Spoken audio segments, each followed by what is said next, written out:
Hi hello నమస్తే welcome to on TV. ఉన్నతమైన విద్యాభ్యాసం, సామాజిక స్థితిగతులపై పూర్తి అవగాహన, స్ఫురద్రూపి. ఆయన పెదాలు ఎప్పుడు చిరునవ్వుతో వికసిస్తూనే ఉంటాయి. ఆయన చూపులు ఆర్తల వైపు చూస్తుంటాయి. ఆయన చేతులు సహాయం చేయడానికి ఉవ్విల్లూరుతుంటాయి. సామాన్య జనాలతో ఎప్పుడు మమేకమై ఉంటాడు. వయసు చిన్నదే, అయితే అతని మనసు ఎంతో పెద్దది. ఆ మనసుకు పేద గొప్ప తారతమ్యాలు లేవు. సామాన్యులైన స్థితి గలవారైనా అందరినీ ఒకే దృష్టితో చూస్తాడు. అన్న ఉన్నాడు అనే ధైర్యాన్ని ఎందరిలోనో రగిల్చాడు. అడగడమే ఆలస్యం, ఎలాంటి సహాయం చేయడానికైనా ఆయన సిద్ధం. ఇటు రాజకీయంగా అటు సామాజికంగా ఎలాంటి పొరపాట్లు చేయకుండా ముందుకు సాగుతున్నాడు. ఆయనకు పార్టీలతో సంబంధం లేదు, పదవులంటే మోజు లేదు. ఒక్కటే ధ్యాస, సేవ సేవ సేవ. ఆయనే వి నవీన్ యాదవ్. డైనమిక్ యువ నాయకుడు, ఎందరికో స్ఫూర్తి ప్రదాత. ఈ వయసులో ఎవరైనా జాలీఫుల్ లైఫ్ని కోరుకుంటారు, కానీ నవీన్ యాదవ్ మాత్రం ప్రజల మనసులో ఉండాలని కోరుకుంటాడు. తన పేరును సామాన్యుల హృదయపు అంతరాలలో నిక్షిప్తం చేసుకోవాలని ఆశిస్తాడు. కేవలం ఆశించడమే కాదు, ఆ దిశగా విజయవంతమైన ప్రయాణం సాగిస్తున్నాడు.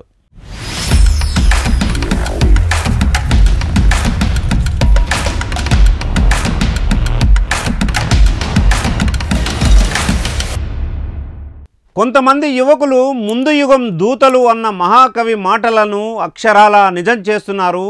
నవీన్ యాదవ్ నవజీవన బృందావన నిర్మాతగా దూసుకుపోతున్నాడు. ఉన్నతమైన చదువుతో పాటు అత్యున్నతమైన సంస్కారాన్ని పుణికిపుచ్చుకున్నాడు. తన చుట్టూ ఉన్న సమాజాన్ని నిశితంగా పరిశీలిస్తూ ఉన్నాడు.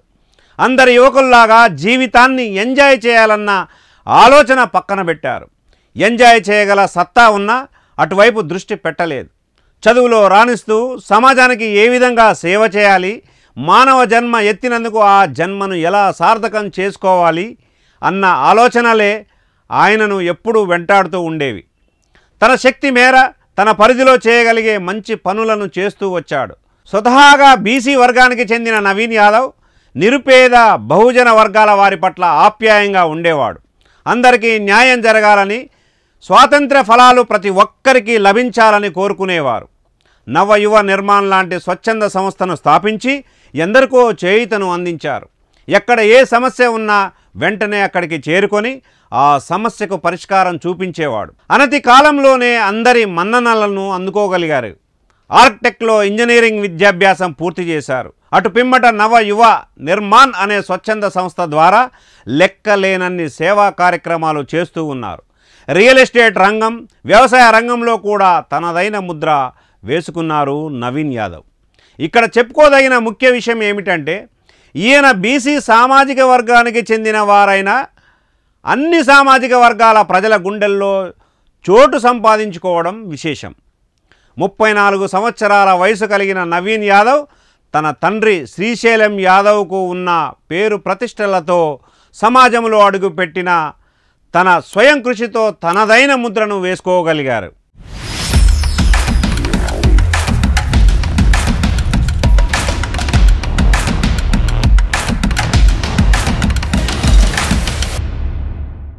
జూబ్లీ హిల్స్ నియోజకవర్గానికి చెందిన యువ నాయకుడు నవీన్ యాదవ్. ఈ నియోజకవర్గం ఒకప్పుడు ఖైరతాబాద్ నియోజకవర్గంలోనే కలిసి ఉండేది. ఇండియాలోనే అతిపెద్ద 2వ నియోజకవర్గంగా వెలుగొందుతుండేది. అత్యధికంగా మైనారిటీలు, నిరుపేదలకు నెలవుగా ఉండేది. సినీ పరిశ్రమకు చెందినవారు, మార్బుల్ షాప్స్, అందులో పనిచేసే కార్మికులు, గృహ నిర్మాణ కార్మికులతో పాటు ఇతర రాష్ట్రాల నుంచి నగరానికి వలస వచ్చిన ప్రజలు ఎందరో ఈ నియోజకవర్గంలో నివాసాలు ఏర్పరచుకొని జీవనం సాగిస్తుండేవాళ్ళు. అప్పట్లో ఖైరతాబాదు నియోజకవర్గానికి ప్రాతినిధ్యం వహించిన మహామహులు ఎందరో ఉన్నారు. ఆ తర్వాత జూబ్లీ హిల్స్ సెపరేట్ అయ్యాక దివంగత నాయకుడు పి జనార్దన్ రెడ్డి తనయుడు విష్ణువర్ధన్ రెడ్డి తొలిసారి ఎమ్మెల్యేగా గెలిచి ప్రాతినిధ్యం వహించారు. అటు పిమ్మట 2014లో తెలుగుదేశం పార్టీ నుంచి మాగంటి గోపీనాథ్ గెలుపొందారు. తర్వాత 2018లో ఆయన బీఆర్ఎస్ పార్టీలో చేరి ఎమ్మెల్యేగా రెండోసారి గెలుపొందారు. ఇక మూడోసారి కూడా 2023లో మాగంటి బీఆర్ఎస్ నుంచి ఎమ్మెల్యేగా గెలిచారు. అయితే ఆయన అనారోగ్య కారణాల చేత 2025 జూన్ 8వ తేదీన మరణించడం జరిగింది. ఇక తప్పనిసరి పరిస్థితుల్లో ఉప ఎన్నిక అనివార్యమైంది.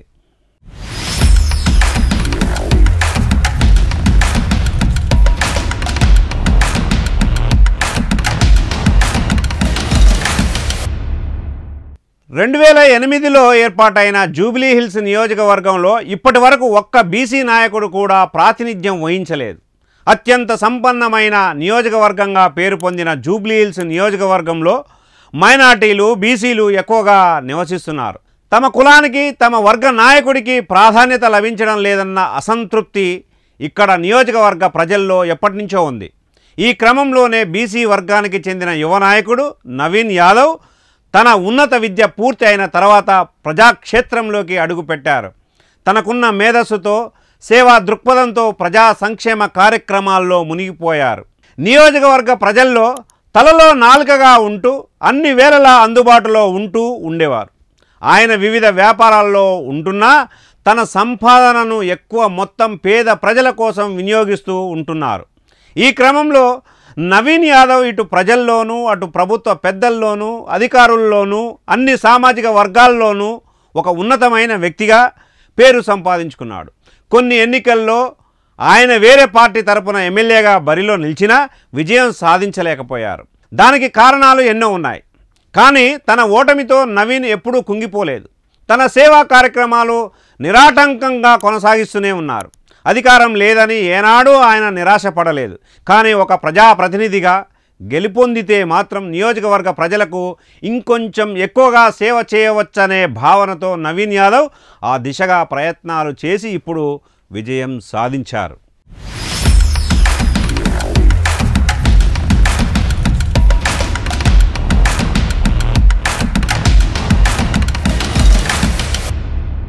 ఇక జూబ్లీహిల్స్ నియోజకవర్గ విషయానికి వస్తే అటు సంపన్నులతో పాటు సామాన్యులు సైతం ఇక్కడ జీవనం సాగిస్తున్నారు.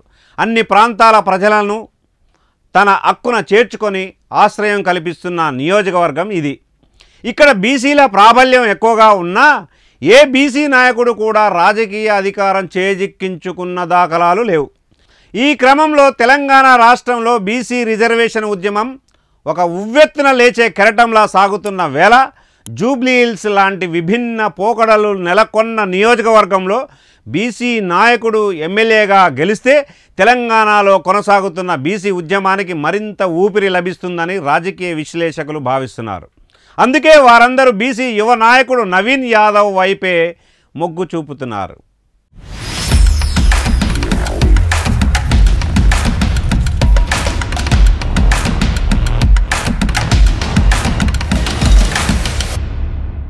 ఉన్నత విద్యావంతుడు, సౌమ్యుడు, మంచి మనసున్న నాయకుడు, సేవా తత్పరుడు అయిన నవీన్ యాదవ్ సరిగ్గా సరిపోతాడని, ఆయన నాయకత్వంలో నియోజకవర్గం మరింత అభివృద్ధి సాధిస్తుందని వారు భావిస్తున్నారు.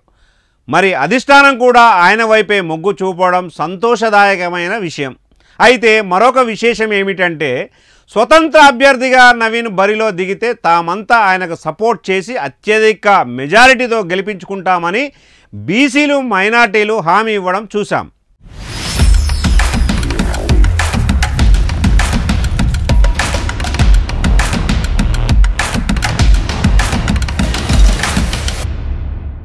ఒక నిబద్ధత కలిగిన వ్యక్తిగా నవీన్ యాదవ్ ఈ ఉప ఎన్నికల్లో ఖచ్చితంగా విజయం సాధిస్తాడని రాజకీయ మేధావులు సైతం జోస్యం చెబుతున్నారు. మరి చూద్దాం కాలం ఎలాంటి సమాధానం చెబుతుందో, ఎలాంటి తీర్పు అందిస్తుందో. All the best Naveen Yadav. ఇది ఇవాల్టి నవీన్ యాదవ్ పై స్పెషల్ స్టోరీ. మరొక స్పెషల్ స్టోరీతో మళ్ళీ మీ ముందుకు వచ్చే ప్రయత్నం చేస్తాను. అప్పటి వరకు ఆన్ టీవీతో టచ్లో ఉంటారని ఆశిస్తూ this is Balu signing off. నమస్తే.